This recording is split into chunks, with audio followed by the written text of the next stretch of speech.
everybody, like you said, working on a team, everybody having their specific calling, their specific gift, their specific talent.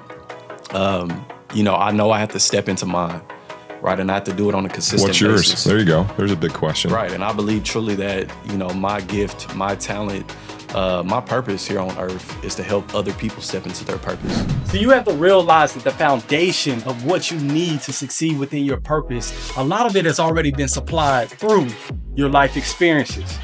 You have been being groomed, trained, educated for who you are called to be through everything you have been through in life, right? The good and the bad, the things that have made you cry, made you smile, feel lost, confused, excited. All these things have been shaping you to leave an impact on this world that is bigger than you can truly imagine, right? You just don't realize how growing up in that single parent household gave you a resilience that everybody in this world doesn't possess. You don't realize how moving from environment, all these different places, never feeling like you had a home, gave you the ability to communicate with diverse people at a high effective level. You don't realize how the pain of seeing that loved one pass away gave you the ability to understand how precious life is. And because of that, you are now able to lead at a high level, setting the standard, but at the same time, making sure you show people love and grace. We have to realize how the things that we've experienced in life have been grooming us to be all God has called us to be. The second thing we'll talk about is understanding a great friendship looks like iron sharpening iron. Okay, and if you guys know anything about iron sharpening iron, when they hit, sparks fly. And that's what a good friendship looks like sometimes. Sometimes you guys need to butt heads. Sometimes you need somebody in your circle that's going to tell you about yourself, that's going to help you avoid some of the influences that you see in your culture. Sometimes we just do things because we have a want, we have a feeling, I got to go do this. I got to be cool. I got to fit in. It's just something that I really want to do real bad. And your friend should be able to tell you in that moment, hey, that doesn't align with our vision. That doesn't align with your purpose. That doesn't align with where you want to go in life. That's what a good friend looks like. Time is so valuable. It's truly one of the most valuable commodities that we have here on this planet, right? I can lose material things and get those back. I can lose money and get that back.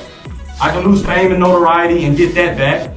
Some of you, I ain't gonna say all of you, but some of you can lose your girlfriend and get her back. No, I don't think all of y'all. All right, maybe just a few of y'all.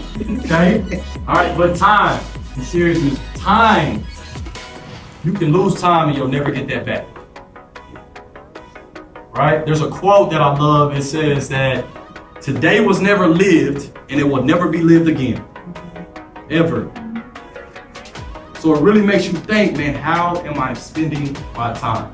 Right? We see all the scientists, they understand how valuable time is, right? They create all these anti-aging creams, they give all these people these pills to make them live longer. They try to freeze people so that they can come back to life 1,000 years later because they understand the value of time.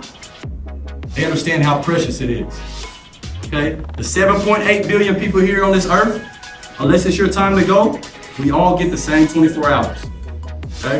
And so it's important to understand and how to value today. And I give you guys some examples. So next time you're in the classroom and you're taking that test, you hear that voice and say, hey, this is too hard, just give up.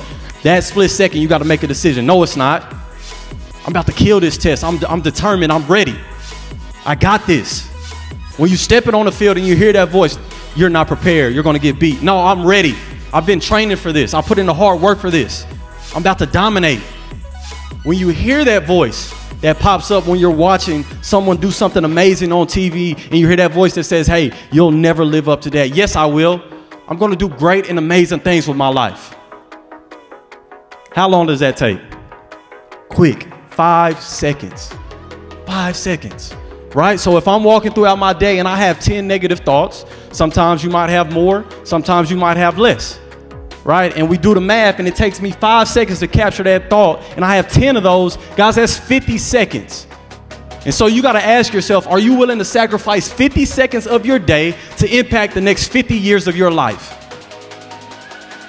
It's a small investment for a very big return.